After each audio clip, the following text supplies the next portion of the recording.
right, before we get to the episode itself, I know a lot of people want us to talk about the big trade. Luka Doncic is coming to the Lakers. But unfortunately, we did record this episode prior to the trade, so we're going to have to save that for next week's episode. But I will say this. It's a good trade for the Lakers. It's a good trade for Dallas. I think it's all going to work out for both teams in the end. It's a bummer that AD had to go, but we're getting a generational talent in Luka Doncic, so I think it's going to work out well for Lakers fans, as you know, Lakers exceptionalism and whatnot. But we will get now you to episode 22 of the Too Hard to Pass podcast. Jacques is not here because he is out again on a undisclosed location that I'm not sure I can reveal. But yeah, so on to the show. I gotta say, that is a massive, massive mistake on Jordan Brand's part, because I think if we're going to celebrate the 40th anniversary of the Air Jordan 1, it should be everywhere. People should be able to just go buy it. People should just be able to go in store and just pick it up like it was 1985 all over again. All right, hello and welcome to episode 22 of the Too Hard to Pass podcast. I am your co-host, Juan Martinez, and to my left or to my right, he is back. He's back. What up? Back in the building, y'all. It's Jacques Slade. What up, Too Hard to Pass crew? How y'all doing today? Glad to be back. I have a microphone. It doesn't work, but I just thought it would be cool. I was going to act like I was talking on a microphone for this whole episode, but it's not really cool. We should just restart this episode. Hello and welcome to episode 22 of the Too Hard. Welcome to the show. What were you guys say? Anyway. Shout out, first of all. Yes, but shout out to Ian Stonebrook for subbing in for you, Jacques, last week. Yes. Did a great job. He's the real deal. Ian's the real deal. He did tell me a story about you like busting his ass on like a charity game or like a influencer game like all those years ago or something like that. And he was like, he dunked on it, and you dunked on him too. And I'm like, what? I would never. No. I don't know what he's talking about. I don't know what he's talking about. I would never do such a thing. Not to my friends. Yes. But anyways, no, shout out to Ian. He was great. Definitely check out that episode. Yeah, absolutely. That's my man, 100 grand. Yes. So the reason, though, why Ian was subbing in for you was because you were at a super undisclosed secret location that we didn't want to reveal because I don't know if we were allowed to. It wasn't super undisclosed. I was out in Utah for Sundance, which was nice. It was cold. For those that don't know about Utah, it's apparently very cold. Lots of snow, and lots of unseasoned food. We experienced a lot of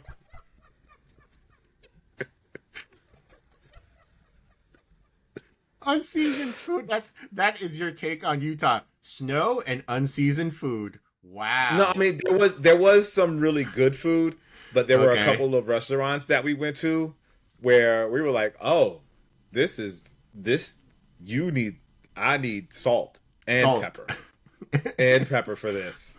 And wow. Put it this way. There were people with us that enjoyed some of the food that I thought was unseasoned. Okay. And one of them made a comment that a Caesar salad, mind you, was sneakily spicy. And I was like, okay. Oh, all wow. Right. This is okay. Caesar salad is sneakily spicy? The one that we had that day was sneakily spicy, not just Caesar salads in general. At least I don't think that's what I meant. I don't think I've ever. Wow. Yeah, sneakily spicy, and we of course made fun of him the rest of the weekend because of that. But deservedly so. We had never heard the term of a Caesar salad being sneakily spicy. So Next time, I will remember that. Next time I am at a dinner with friends or whoever, I'm gonna be like, watch out for that Caesar salad. It's sneakily spicy, and they're gonna be Sneakily like, spicy. what the hell are you talking about? I'm like, it's a thing, but don't worry about it. Yes. Yeah. So it seems It's a like you thing. enjoyed your. If you don't know, you just got to be careful about them Caesar salads. Gotta watch out for that. Gotta watch out for that Utah food that's unseasoned, and also the season. And apparently, their Caesar salads are also sneakily spicy. Sneakily spicy. It's a thing. It's a thing. It's a thing. Apparently so. Apparently so. But anyways, I'm glad you had fun over there. Seems like you had a good time. Unfortunately, I was not there. I told you we could have done like that episode of Entourage when they were at Sundance. I was like, what are we doing here, man? Like, I know. You could have been wheeling and dealing, and I could have just been like, doing my thing over there, just meeting some peoples, and I'll be like, yeah, come on. True. I mean, I was working most of the time, so yeah, you would have had to live your best life on your own. So yes, sorry. And that's what I would have done. That's what I would have done. And that's what I would have done. That is absolutely what would have happened if I was there at Utah, and I didn't have any. Now, if I had responsibilities, I would absolutely be working. But if I'm just tagging along, I'd just be like, all right, cool. I'll see you guys later. Wow. Watch out for the salads. Watch out for the salads. Watch out for the salads. Watch out for them Caesars, boy. That's funny. Anyways, moving on to the show. We just recorded Hard Pass. Yes. Thought a good show. Good show. There's one particular topic that I think we'll cover here. It's about the Air Jordan 1. But before we get to that, have you seen the Adidas Fear of God, the trainer? I believe it's like a night brown colorway. Yeah. I think it looks fantastic. I love it. Yeah. I absolutely love it. Yeah. Yeah, for all of the talk about Jerry Lorenzo being like down and out and people having things to say like he should leave Adidas, or even Jerry himself maybe having thoughts about leaving Adidas. I like this. I like the trainers. I like the colorway. I think it's dropping on the 31st, and this thing will drop like later, it'll be already out by the time you watch this or listen to this, but I feel like this is one of his best sneakers so far. Like out of all, like if you talk about the entire Fear of God oeuvre, catalog, whatever you want to call it, this might be one of my faves so far. Like it kind of gives me like the vibes of like his early work with Nike. And I'm like, okay, cool. So it kind of reminds me of that, which is a good thing. So I think, I like it. I would like to see more colorways of it. And I hope it does well, just because like finally we're getting something that really like piques my interest, because it has been a while since like a Fear of God sneaker really piqued my interest. Like, the basketball stuff is what it is, but I don't think I'm ever actually going to pick up a pair of those. But I think these trainers with the right colorway, like the night brown's fine, but I think I need to see like more colorways of it to really kind of like get a real more feel for it. But like so far, I like what I see. Yeah, I think it looks really, really good. I'm a little off put by the $250 price tag. I mean, I get it, but but also $250 is a little steep. I would have loved it if it was like 180, 170, something like that. But I get it also, like the Fear of God is a premium offering, and so they price it at that premium tier. It's but I think it looks good. I love the shape. I love the styling of it. I would definitely rock these. So, kudos to them. I'm looking forward to seeing. I want to see how they do. I want them to do well, but at the same time, I'm like, if they don't do well, that means there might get the price might drop, and I can get myself a pair. That's always the hope. Sometimes is like, I like these. I hope they do well, but if they don't, I can always get them on sale. Yep. That is definitely the angle I'm taking. Like, yeah, man, I would love for them to do well. Obviously, I genuinely would love for them to do well, because you want to see, the Fear of God team do well. You want to see Adidas do well. But at the same time, I'm like, man, if I can pick these up for like 150, I'm all in. Sign me up. Sign me up. But of course, it is the internet, and now that they've been revealed, people have things they want to say, Yeah. and one of them is, of course, that it looks like a pair of Yeezys. And I gotta say, I like most of the times when I hear that or I see that, I see a comment that says, "Oh, the Hardens look like Yeezy," or "This Adidas shoe looks like Yeezys." I'm like, please shut up, please go away. Like I get it, like people who are like stands for Kanye are like say what they're gonna say, but this time I kind of see it, but it's also not enough for me to be like, oh, they totally copied like a Kanye design or something like that. Like Mm-hmm. there's a vibe to it. There's like a little bit of a hint of like the Yeezy Quantums a little bit, but not enough for Mm-hmm. me to like lay claim to like, oh, they totally took like something from like Kanye sketches or whatever you want to call it or something like that. That's not enough. But also, I just hope like people get over it, man. Like it's been 2 years already. Like Kanye is already doing his own thing. He's already Yeah. building up Yeah. like his he's got his sneaker. Hopefully that's gonna come out at some point. So I like we all just need to move on, and I hopefully like this is just like one of the last vestiges of like those kinds of complaints. Of course, I'm wrong about that. Every time like Adidas comes out with a new sneaker, people's gonna say Yeezy this, Yeezy that, but Yeah. like people are just gonna say what they want to say. But yeah, I I I'm kind of a see it. I kind of see it a little bit, but not enough to be like mad about it or whatever you want to say. so I'm gonna go out on a limb here, and I'm gonna say that this, in my mind, is what the Yeezy should have looked like. Which ones? Like just a Adidas Yeezy should Like have this, like come out. this is like this feels like a better version of the 750 to me. Mm. Interesting. I could see Like, that. I could see that. yeah. So I mean, the 750 was obviously cut a little bit higher, but I like Yes. this. I shouldn't say a better version. I'll say this looks like the athletic futuristic Mm. version of the 750. Like Right. this If feels they more call it, futuristic and more athletic than the 750 felt more um utilitarian, I guess. sure, yes. And this feels more sporty, athletic, and modern. Hmm. I would say that.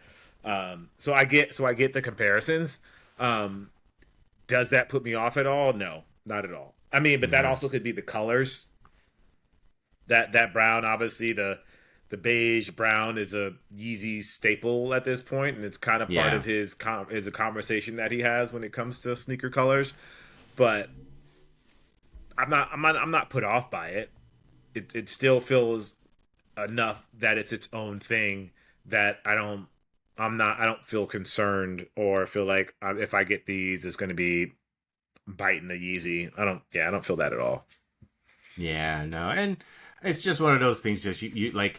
I wish I just didn't have to see those kinds of comments and everything. But like moving on to like Jerry and Fear of God and all that stuff. Like, where do you see like Jerry moving forward? Do you feel like maybe with like the two like people having like more positive things to say about like the Fear of God basketball too, and then this trainer coming out, like is there hope that this relationship can be, I don't want to say like it's beyond like repair, maybe like Jerry's like running out the clock or anything, but do you feel like this is like maybe the start of like the partnership getting some more steam and like getting people like more excited for it, and hopefully like it reaches like a renewal of it, and like they can team up moving forward, because it feels like there was definitely like that time last year where people were just like ready for it to end whenever it was going to end, right? There were reports that it might end.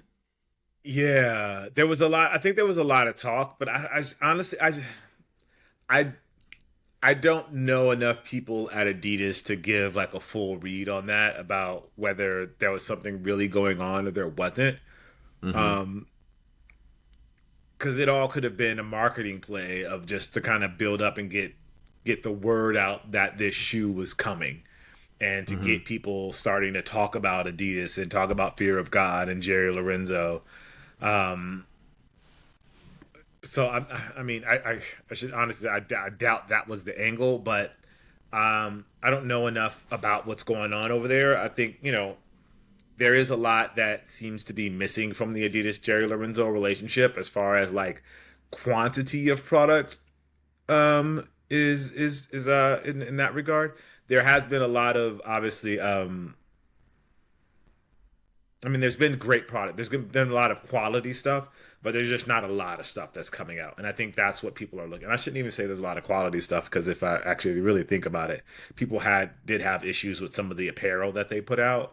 But the shoes seem to be in line with what we would expect from Fear of God. So the hope is that this is almost like a rebirth of the soul in a sense for Adidas and Fear of God, and that means we're going to see things that are in a lot better shape, and that the strategy behind this new release or this new wave from them is a lot better. Right. Awesome. Yeah. You just kind of hope that regardless of whether this is the beginning of the end or it is the end of the beginning or whatever you want to call it, like, oh yeah, it's. Yeah, you see what I see. You see what I did there, right? Like, yeah, it's a yeah. You're clever, just like shaking it. Yeah. See what I did there? Yeah, totally cool. Yeah. But anyways, no, you just hope that this partnership just kind of like it moves positive moving forward. Like whether it's like this is like the last few releases, or whether this is like more, or this is like the beginning of like more stuff coming out. You just hope it's good stuff. Like I really don't have like like any rooting interest in whether Jerry stays at Adidas or not. I just hope it looks, this stuff looks good. That's all I hope for. Is like, hey man, this is stuff that I want to buy, preferably on sale. But yes, I would like to be able to purchase I would just like to have like sneakers, Fear of Gods, whatever that I like and that I can buy. Like regardless of whether it's Adidas or not. So yeah, I think that's what anybody wants at the end of the day. Yeah. No, I was gonna say you're right. I think that's what most of us want at the end of the day. So we'll see how it all pans out. Absolutely. So, anyways, moving on to Jaylen Brown, who made a bold declaration the other day. He says he has created with his 741 performance the brand of the future. We didn't even do the thing in the intro. We didn't even do the thing, so we might as well do. Jaylen Brown should not. It should not ask us to do that. So, I saw that. I saw the headline, but I didn't read anything else about it. What does he mean by that? What makes it the sneaker company of the future? Like, I haven't. Only thing I saw was the headline that he said that, but I haven't actually looked into. I think it's more about like that means. I think Jaylen was more talking about like he's been looking, like as we know, he's been a sneaker free agent for like the past like several years and something, and he was looking for something that fits what he wanted, and since he wasn't able to find it anywhere else, he just decided, hey, I'm just gonna make my own. That seems to be like the message that he was getting out, and we kind of know what it was because he's talked about like what he wanted. He wanted to be able to work with multiple brands at the same time, like being like this. What is it? Like a polygamous? Is that the right word? A polygamous sneaker guy? Is that like the right term? Like a I guess. Sneaker. I guess that's one way to look at it. Yeah. Did he want to be a sneaker polygamist? Is that like the proper term? Like. Is that like Jaylen seems like that was a term, but sure. Because he wanted to be able to work with multiple brands. He wanted to be able to like switch from one brand to another, have some signature product with different brands and all that stuff at the same time. And I guess the reason why he wasn't able to find that at the brands was because the brands probably heard that pitch and were like, what?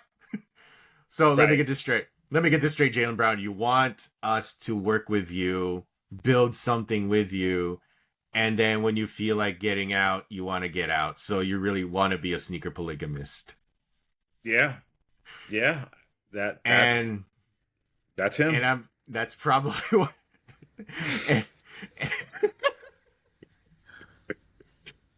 And so never heard of sneaker polygamist before. I haven't either. That just came. This is I just it's probably better than being a sneaker monogamist. I mean, that is what signature athletes are. They are sneaker monogamists. Sneaker So monogamous. So sneaker just polygamous. I mean, it makes sense. yeah, sure, it makes sense in this podcast. Everybody's gonna listen to this and be like, "What the hell are they on right now?" But so yeah, no, so Jalen couldn't find what he was looking for with these different brands, so he built Hmm. one himself. It's very much like an attitude of like, "Fine, I'll make it myself. I'll do." It's like a Thanos, like, "Y'all couldn't do this. Fine, I'll do it myself." Yeah. And so I just thought it was a pretty ballsy, like, pretty gutsy, like, to call your shot and be like, I'm the brand of the future. And then, of course, I Yeah. do love like one comment that I saw. So you made Oakley. Because Oh, wow. Yeah. if you look at Oh, the because the shades, glasses. because you Yeah. look at the glasses and you look at some of like the aesthetic, it does have kind of Hmm. like an Oakley kind of aesthetic to it. So I thought that was pretty funny. But no, I think like there should be more athletes who have that kind of mindset. Like if you're not like if you don't have what you're if the brands are not performing or if they are not giving you what you want, once your contract's up, once it's time to go, hey, build your own thing. If you've got the following, if you've got like the people behind you and who are going to if you think you have an audience that will support you, I think more athletes should be thinking about like building their own brands. Like it's very different from the old days when it was like Ewing Athletics. Like Right. Jalen should be able, like, Jalen is that type of athlete who, it'll take time because as popular as he is, he's still not like in the upper echelons of like popular. It's not like, it's Yeah. weird because Jaylen Brown is an NBA champion. He's a finals MVP, but I wouldn't say he's as popular as Anthony Edwards. I would Yeah. say he's not as popular as even like Victor Wembanyama right now. Like Wemby like is like on everybody's list right now, like, top guy and Yeah. all that stuff. He might win defensive player of the year. He's probably gonna be like all NBA first team. And Jalen, despite all his accolades, like, and also maybe that's part of his like his chip on his shoulder, right? Is like that's why he wanted to build this thing on his own. So yeah, no, I just have nothing but respect for what he's doing, even though he's a Celtic. But nothing but respect for that, and hope that it turns out. But at the same time, it's like, hey man, I love the guts. I do love the guts to really call his shot there, and I would like to get a pair of those 7-1 performance shoes, despite the fact that they're $200. Like I'm like, Yeah. Yeah. Yeah. yeah, I yeah, agree. I agree with that. I think he's like, I'm all for him striking out on his own. Like, make your yeah. own. That you hear it all the time. Make your own path. If he can't work out the polygamy deal with Nike and Reebok and Adidas, then doing it on his own is probably the best way to go. And I mean, that's going to offer him the most options when it comes to collabs and stuff like that. He'll be able to do all of those sorts of things in his own with all the different people, which is cool. I like that. I like that he's so into it as well. There's another they have Ethics brand, which is kind of doing the same thing, Mm-hmm. and and then you have 741, which are these athletes that have the capital. They can hire the designers, they can hire the teams, they can build the websites. Like, they have the team, the capital to really build their own presence, as opposed to hyping somebody else up. They're able to kind of build their own thing up, which I think is really good. I'm excited for it. I want to get a pair in hand and try them out and see what they feel like. But kudos to him for one, having a perspective and having an opinion. Like, he's very obviously, he knows what he wants. He knows how he wants Mm-hmm. it to perform. He knows what he wants it to look like. And designing that yourself, you have the ability to really push that narrative. And I'm excited to see how it goes. And I hope honestly, I do hope that it does well. I know it's a challenge to sell shoes, as you know. It's not an easy thing to do. There's a lot of marketing that goes into it, and even though he is, like you said, an NBA champion and an MVP and all of those things, he hasn't broken through that ceiling of superstardom. He's not Steph, he's not LeBron, or I mean, even like Ja, or like you said, Wimbenyama, or he's just he's just not he's not that household name yet. I guess I wouldn't say John Wimbenyama. They're probably not household names either. But to get that household name status, I think that's what he's going to need to do in order for this brand to be really successful. he may sell some pairs to the Celtic fans, but to break outside of that, I think it's going to take a lot of work. But I'm here for it if you can do it. I mean, hey, Sunday Red. Like, let's talk about that though. Like, Tiger Woods Yeah, started his own brand, and that, despite the fact that he's Tiger Woods, he's gonna have his challenges. Trying to sell yep, Sunday Red because he was with Nike for so long. So, and Jaylen doesn't even have that. He was with Adidas for, as long as he was, and then he split off, and then he was like a sneaker free agent. So he doesn't even yeah, have that equity of like, or yeah, that recognizability, like, and Tiger, and Jaylen is starting it at the prime of his career. Tiger is starting it at the tail end, yeah, so, but they're kind of doing like, kind of a little bit of the same thing, like, starting their own brand and like branching, going out on their own path. But as we're talking about this, it did kind of bring back to mind, though, Jacques, like Kyrie Irving and hmm, what we kind of thought he was going to do, or what he kind right, of alluded to what he was going to do, start his own brand, like, work with like, black owned businesses. Like, he was talking the talk. And then, of course, I mean, and I don't want to fault him for like, signing with Anta. Like, he did that and, it's turned out to like really pay off for him. Like hmm, you see the sneakers now at like Dick's Sporting Goods and all that stuff, so it seems to be working out for him. But there's always going to be this part of me that was like, man, if anybody was going to be able to pull it off at the time that they were going to try to do it, it would have been Kyrie. Like, I think yeah, Kyrie, like, he's never been more like, okay, maybe there was a time where he was more popular, like, maybe when, like, when he yeah, won a championship and all that stuff. But man, like, if there was anybody who was going to be able to pull off the, like, a basketball player who's going to be able to pull off the, I'm going to start my own brand and and I have the following. And Kyrie does have that. He has the yeah. following. He has the kind of like people who will definitely buy his stuff, as evidenced by the fact that he's doing so well with Anta. But yeah, it just brings to mind like, man, what could have been. So yeah, good luck to Jaylen. But I feel like, man, Kyrie could have been that guy though. Like, I would have been more like. There's a part of me that thinks like Jaylen, like 741, is gonna do well. It's gonna have like a nice solid like run. Hmm. But there's also a part of me that's gonna be like, man, 5 years from now or 10 years from now, there's gonna be like he's gonna be like the answer to like a social media post like, hey, remember this guy had like a brand, he started on his own, and then he went back to like, and then he went to New Balance or signed with Puma like a couple years later. Like, what was the name of Jaylen Brown's like signature brand, right? Like, there's also that kind, like, I don't know, like fear or whatever, like, that might happen too. Yeah, So like a yeah, concern. yeah, yeah. That's the Jeopardy question. Sneakers from 2000, I know. or sneakers 2020 decade of sneakers. Yeah, Yeah, 2020. Yeah, so this you're gonna be the player. one you're the one who's gonna be like on the video screen like you were for that one time you did Jeopardy. So it's gonna be you again. That's funny. That would be cool. That would honestly be cool. But yeah, I mean, we'll see. We'll see what happens. I do wish him the best, and I know he's got a big fight ahead of him. But Jaylen don't back down. So No, we'll no. we'll see where we'll see where it goes and how it develops. Yeah, totally, totally. All right, so moving on, Jacques, to I guess our main topic of the show. We did cover it on Hard Pass, Mm-hmm. and we actually lit off the show with it. It's the release, the launch, the marketing, the Air Jordan 1 band of it all. Yes, It's I think dropping have them on, here. yes. So Have them here. We you got to do have an them. unboxing for you guys, but this is what they look like. Yes. And I have one thing I want to ask about that. What's the big What do you want deal? to?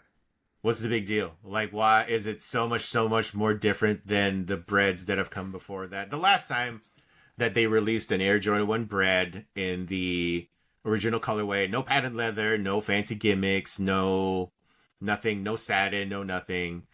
Yeah. Is it really that much different than, like, okay, for the sneaker connoisseur, yes, there is probably like enough differences to justify like, dropping that kind of like Buying making another it, pair. yeah, buying another Yeah. pair. But for the normie, and let's call it, like, let's say it, me and you, we're normies, we're sneaker normies. Yeah. We're not the type to like look at it that deep, Right. is it really that much different? I mean, I think like look at it and see that it doesn't feel dramatically different just from looking Okay. at it. Okay. Like even in this photo, like I was trying to see if I had a black and red pair. Hold on, that Uh-huh. out here, So, but I don't think I have. Jacques is going to go look for in his treasure trove of sneakers. His Treasure trove of sneakers. I don't have yes. a exact. I have the So, black. I have the black toes. They're the most. They're the closest oh, ones okay. So here. the black toes. Okay. So Yes. I mean, you can see there's a little bit of difference. So this is an 11 and a half versus an 11. But Okay. and you can see there's some differences. Like you can see like the toe box, the shape of the toes are a little different. Mm-hmm. Mm-hmm. That's a little different. The collar height looks about the same. This one's just a little bit taller. Okay. Like not much. But Mm-hmm. I mean, outside of that, they don't feel dramatically different from each other. Right. Mm-hmm. Like you can look. I mean, this one feels a little bit bulkier, but maybe that's just because I've worn these Well, down you've into the worn them. That's ground. what it looks like. It just you Yeah, just worn those. Yeah. yeah. But the shape of like even like the shape of the midsole looks pretty similar. Right. Yeah. I Yeah, don't really. Yeah. yeah. Like I I said, don't think. Yeah, for the connoisseur, for the nitpickers, the ones who are really like in the weeds of looking at the differences, the materials, and all that stuff. I'm sure they're hmm gonna be able to like pick out the differences and like see the subtleties, and really and really declare like, yeah, the one that's dropping on the 14th is as close as to the 1985 original as we've ever gotten. But for most of us, it's just another pair of the bread Jordan 1s. yeah, I and would say. Yeah. yeah, and that's the interesting thing about them. Like I got to talk to the Jordan brand about it, Mm-hmm. and I mean they really did the work to really make this as close as possible to the original, Yes. and it's and I appreciate the work that goes into that, the craftsmanship that Absolutely. goes into Absolutely. that, Mm-hmm. and I get it. I 100% get it, but it doesn't feel as dramatically different as I thought it was going to Right. once I got them Because, in hand. and that, I think part of that is because of how, and I think we're also partly to blame for this.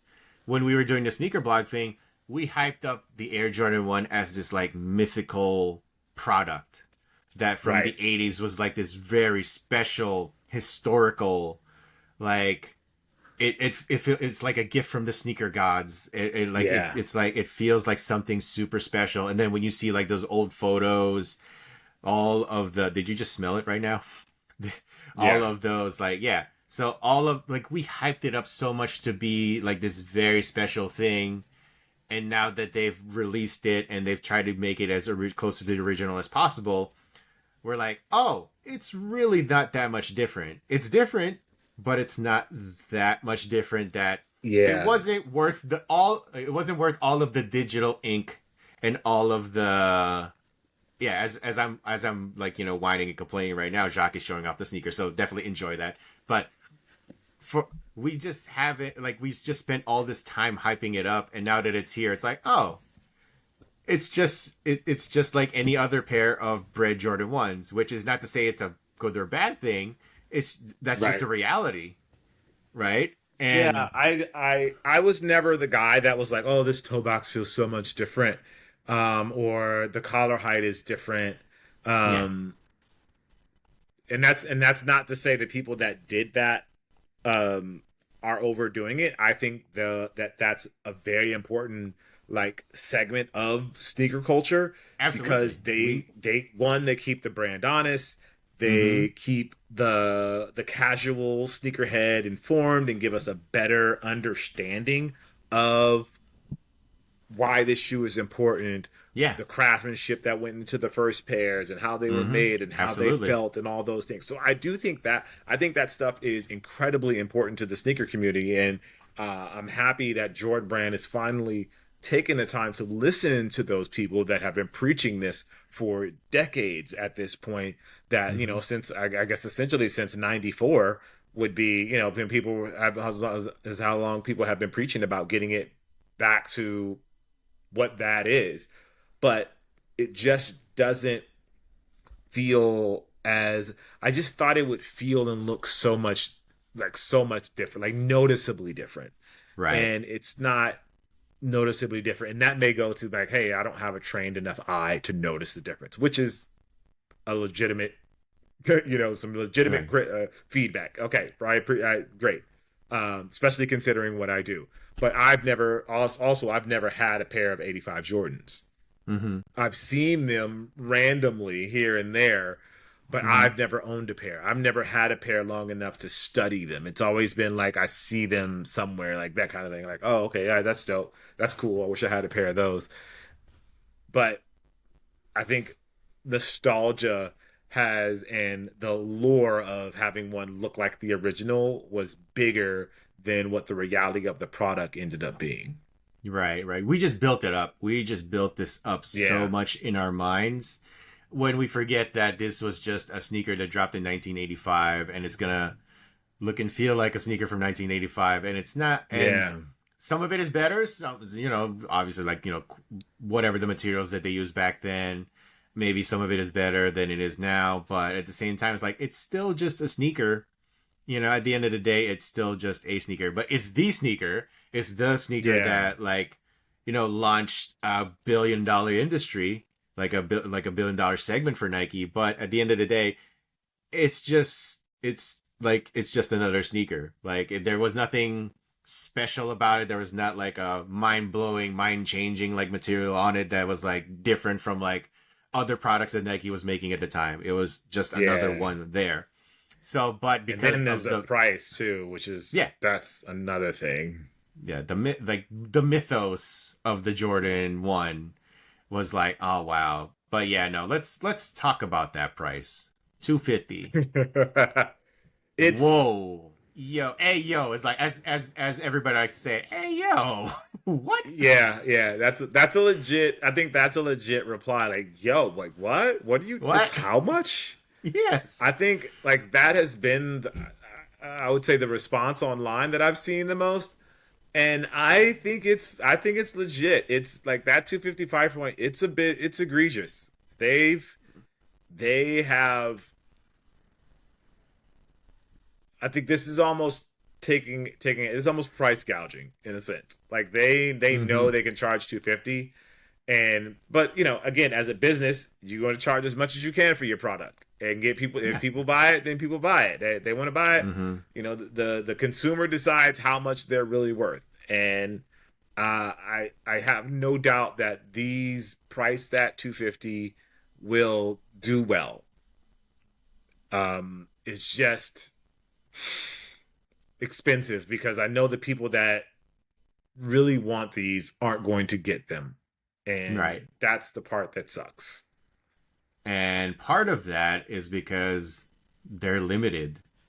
And we talked about it on the show. We praised Jordan Brand. We praised Nike for how they're marketing the shoe right now.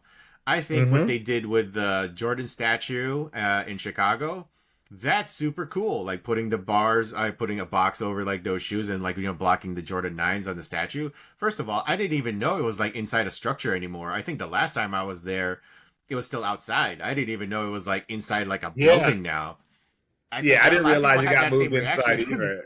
Yeah. In 2017 they moved it inside. I didn't realize 17. That until it was that goes to show since 95, 94, I think it 94, 95. Probably when the United Center first opened. I think that's when they had the statue or something. But yeah, like that was my first reaction. Was like it was less about the box on the shoes, but more like, wait, where's the statue now? They put it inside in 2017, which I was like, okay.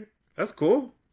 That just goes to show. Also, I I kind of disagree. Well, not I would say I disagree, this is more nitpicking, but to me, it didn't make sense to put the boxes on the statue because that's the Jordan 9, not the Jordan 1. Right. But I think they're telling a big story about like what if they didn't pay the fine, right? And maybe nothing ever happens past the Jordan 1. Maybe I think that's maybe kind of like the story they're trying to tell. And I do understand. You're right. You're right. It kind of doesn't make sense for them to put the boxes over the 9. But I think as a like I think maybe what the story they're trying to tell is, if they didn't pay the fine, maybe the Jordan 1 doesn't take off and yada yada yada. It's just another sneaker, right? Like they're trying to tell the story of like, if they had just marketed the Jordan 1 as is and like the NBA never lays the hammer down as we know that's not the actual story, but right. The way that Nike tells it, right? Like they just wanted to tell that they just wanted to put that what if out there. So, and besides, I don't know if they could have switched it out. Like it would be funny if they they actually like put Jordan 1s on the statue. Jordan 1s on the statue. Yeah, that's a hard. I'm sure that's a hard. That's pretty hard. Yeah, so that's a hard ask. Yeah, absolutely. But I like the marketing. I like what they've been doing. Like they put the black bars over like the Jordan 1s on Nike.com. Which was so random. I was like, it was just like some. It was just like, I was like, why that one? Right. Like, what is it? Like, how did they pick which Jordan 1s to put the bar on? It was so random. I was looking at the website and I was like, what's the reasoning? The logic here? Yeah. What reasoning did they use to pick this shoe versus this shoe? I couldn't quite figure it out, but it is a cool extension of it. But at the same time, I was thinking, I was like, this is, like it's good. Like this is so good. But it's bad because it's great that they're doing this sort of marketing and they're really pushing the narrative and all of that stuff here. But really, they're just rehashing a marketing campaign from 40 years ago or 35 years or whatever it is. I see that. Like they're doing the same thing over again. They're not doing anything new, which, if you really think about it, is part of the problem that Nike's experiencing. They're leaning so much on retro product, and they do this big marketing campaign for retro product that's an extension of an old retro commercial. And it's like, all right, guys, we get it, but we're still waiting for them to do that next thing. But maybe that's just the nitpicking sneakerhead guy in me. So I'll leave that be. Oh no, I understand. I that's a fair critique. I think that's a fair critique.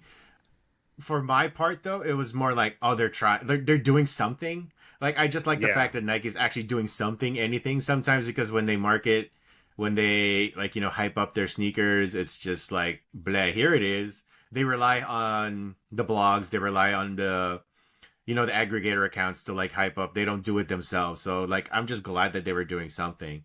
But the thing that the biggest issue that I do have with this release, though, is the fact that it's limited. Why is it limited? It's reportedly it's going to be limited to 10,000 pairs total, and it's going to be sold in 23 stores. Is this like worldwide, or was the list just like the ones in America? I think it's like 23 in the U.S. is what they have as of right now. Oh, okay. We don't know what the worldwide distribution is going to be. Right. Like if it's 10,000 worldwide, right? Like it would. So that means like there's just so few pairs amongst a whole worldwide audience. And I gotta say, that is a massive, massive mistake on Jordan Brand's part. Because I think if we're going to celebrate the 40th anniversary of the Air Jordan 1, it should be everywhere. People should be able to just go buy it. People should just be able to go in store and just pick it up like it was 1985 all over again. It should be priced like maybe they can't price it $60 like it was in 1985, but they could price it a little bit lower to kind of get the vibe, to get the feel back, right? Like this should be everywhere. It would be great. Now that you say that, it would be fantastic if they did like some surprise and delights at certain stores. And when they bought the shoe, they got it for the 1985 price. Sure. That'd be great.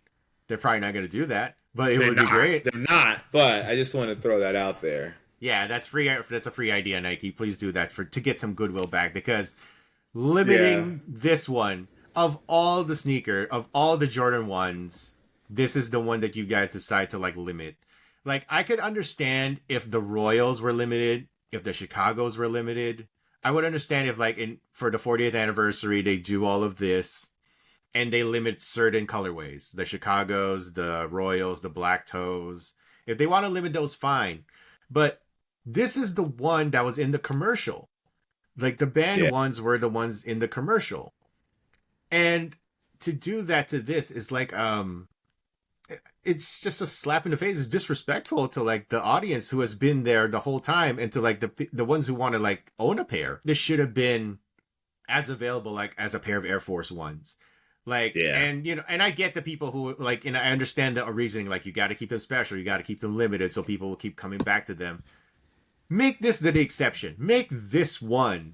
This one can Yeah. be the exception. Like, I don't think Nike's going to be hurting for money because they made the Jordan ones available. Like, I don't think it's going to hurt their bottom line so much that the bread ones, the black and red, whatever you want to call it, they're not going to be hurting for money because they made one colorway, and not just one, the one Jordan Yeah. one, like, you know, readily available. Like, this should be something like, should be not just available now, it should just be available in perpetuity. Like Air Force, like white Air Force Ones, like black Air Force Ones. If you want, like I said, make the Chicago's limited, make the Royals limited, make the Black Toes, the Shadows, those. You want to go limit those? That's fine. Yeah, it's a tough pill to swallow, but you know, I the other thing, like while I was on the call with Jordan, I asked them about like, is this going to be the Jordan one from now on? Mm. And it's not. It's they're treating it like a variant, and other Jordans will release that don't adhere to this variant, Oh, which okay. is very, very interesting. Yeah. It's, So they're keeping it as a limited style and as something that's special. So I think in keeping that train of thought, that's why I think that pricing is the way it is. They feel like they'll probably keep that same energy for every release that kind of follows that path. I also asked what other colorways they were doing, and they kind of dodged the answer to that a little bit, which is means expected. which is expected. Which means it's there's stuff there's more coming. on the way. Mm-hmm. Yeah, Mm-hmm. there's more on the way. Yeah, there's more on the way, and it's going to be the same thing. It's going to be limited. It's going to be 23 stores and like, you know, like some random part of like, you know, it's going to be all over Chicago, 23 stores in Chicago, 23 stores in LA or something like that. They're going to do like another 23. Cool. Yeah. And it'd be cool if it was 23 stores in LA. That means there's more opportunities, but it still kind of sucks. It's still a little bit of a, man, this feels like a missed opportunity to really like celebrate the fact that Jordan ones back then, anybody could just buy them. Anybody could have just gone to a Foot Locker in 1985 and bought a pair of these. Like my dad bought a pair, like I guess it was called the Sky Jordan ones, like the smaller size, right? Mm-hmm. Like, yes. And I have a pair of the Chicago colorways of those. I don't know how much cool. He probably paid like, you know, whatever it was on sale by the time he got them to me, but it was like, that was still like, it was just another pair of shoes, and it grew into the legend that it is. And that's what it should have been. And that's how it should be now. Like these shoes, again, maybe not all of the colorways, but at least the banned ones should have been something that were, you know, parents are able to give their kids and like, you know, start their own like, you know, mythos about the Jordan ones. Yeah. So that would have been sick.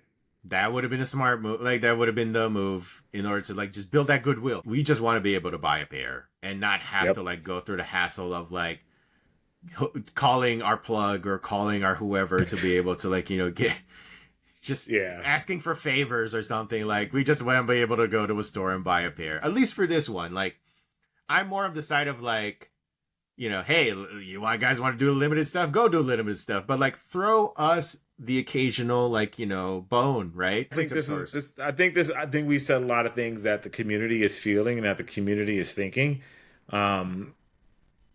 But, you know, at the end of the day, it all depends on how we spend our money. If we really, people have to speak with their wallets, and until that happens, this kind of gives them carte blanche to do what they want. And again, not that I don't want to make it seem like they're abusing the community, but they understand the business side of it is giving them this leeway, and we're giving them that leeway. So, but at the same time, they are crafting something that the community has been asking for, and that I think is great to know that they're listening to the community. Right. I will say this: if these were readily available and it was $250, I'd probably do a pass on it. I just wait until it goes. Like if it's just available, I just be like, I'll wait till it goes on sale. Kind of like. And that's what they want. They can't have this after all of this hoopla.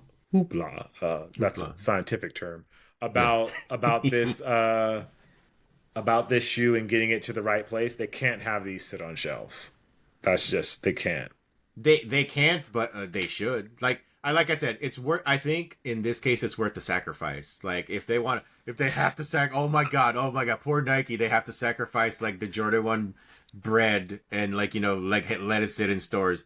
Big whoop. Like in my opinion, like it's worth whatever image hit, whatever financial hit that they think they're gonna experience with that one. I think it's worth it to them. I think it should. I feel it's worth it. Everything else though, go do what they do. But for this one, it should just be like Air Force Ones. That's not my feeling on it. So maybe they'll do a different, not this variant, but maybe that is a reality on the Jordan 1, but Jordan 1 Retro and not this Jordan 1 High 85. Great, because the reality is a lot of people aren't going to care if it's 85 or if it's whatever, if it's more similar to the more recent releases of retros. Most people aren't going to care.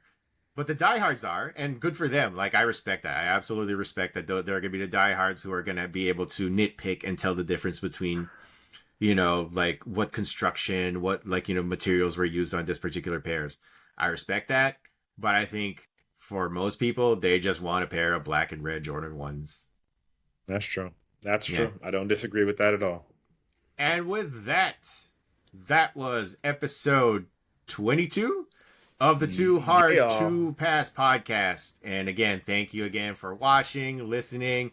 And if you're watching, you were treated to a look at the Air Jordan 1 band. So definitely, if you're listening to this on Spotify, Apple Podcasts, go ahead and also check it out on the YouTubes. That's where you'll see Jacques, showing off his pair that, Michael Jordan dropped off at his place, All right.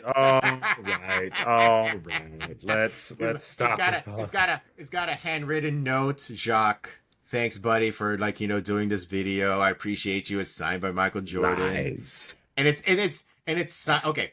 As somebody who was a card collector from back in the days, I know the difference between a Michael Jordan where he just signs 10,000 cards, and it's I wouldn't say a lazy signature, but there's definitely a version of Michael Jordan's signature that's he's just plowing through it, going through all the cards. And I know the difference between a Michael Jordan signature that's really putting the time and effort into it and all, like a check or something like that, right? I'm sure your handwritten note from Michael Jordan is the very flowing, intricate signature that's actually, you can read Michael Jordan. It's not like M squiggle squiggle squiggle J squiggle squiggle squiggle. I'd like to thank you all for listening to this podcast. I refuse to let him continue to lie to you all. So thank you for listening to the Too Hard to Pass podcast. I'm Jacques Slade Cousteau. You can find me all over the internet. You can find our show on all of the places. Make sure you leave a comment letting people know that you really enjoyed the show. 5 stars, and also send us an email at toohardtopass, and that's the number 2, not T-O, not 2 T-O-O, not Terrell or Owens. T-W-O. It's the number 2. And leave us some feedback and let us know. 5 stars and all of the things. Share the podcast. I'm Jacques. He's Juan, a.k.a. Easyville. I'm not even going to let him talk anymore. We're going to end this show here. It's a.k.a. Easyville all over the internet if you want to find him. We appreciate you guys. Thank you for listening. No more lies. This is the Truth Podcast. And we'll see you guys next time. Peace. We out.